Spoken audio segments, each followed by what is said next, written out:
So when I was listening to Kim and Stacey have a conversation, what I'm hearing is a lot of narrative from both of them, and they both have narratives that they're sticking to. They both have a side and a point of view that they feel that they're extremely stern on. So it's not necessarily what they said that made me ask these questions that I'm about to ask. It's the undertone that made me ask these questions. So the first question that I want to ask is, do you feel like that Kemp ever suppressed the black vote? And do you feel like that when he was sued that there was a loophole that he used to get out of that? No, I don't think he suppresses the black vote at all. Like, what black person can't vote? Just go vote. Get your ID. You have an ID. It's not a horrible thing to get an ID. You are a citizen of this country.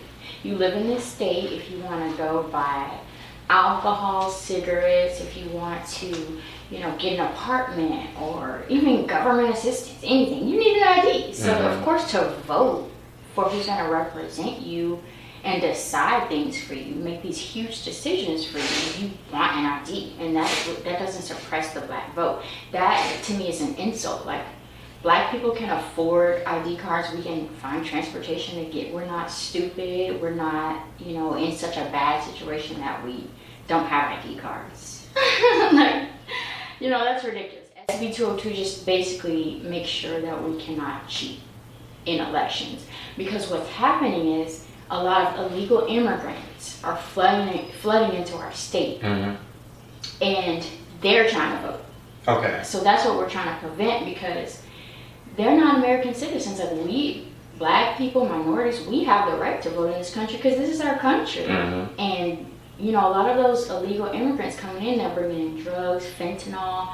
They're just flooding in areas. Crime has increased and things like that.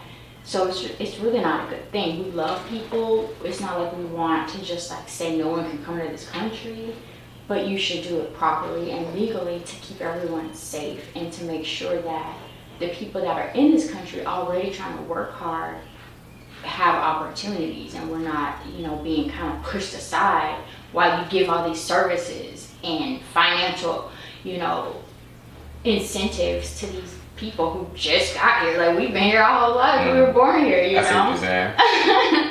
So that is kind of what I think Kemp has done well. He makes sure that we have fair and legal elections. I don't think that he has suppressed the black vote. Like, he hasn't suppressed me. Like, everyone I know just goes to vote when they want to vote.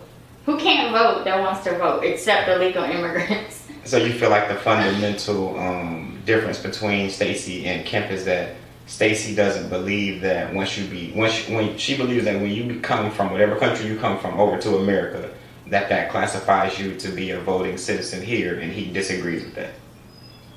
Yeah, that's fundamentally illegal. It breaks our state constitution and our country's constitution that if you are a citizen of this country, that's when you vote. And that is a process. You don't just come over here and then get in our elections. You don't even know what's going on.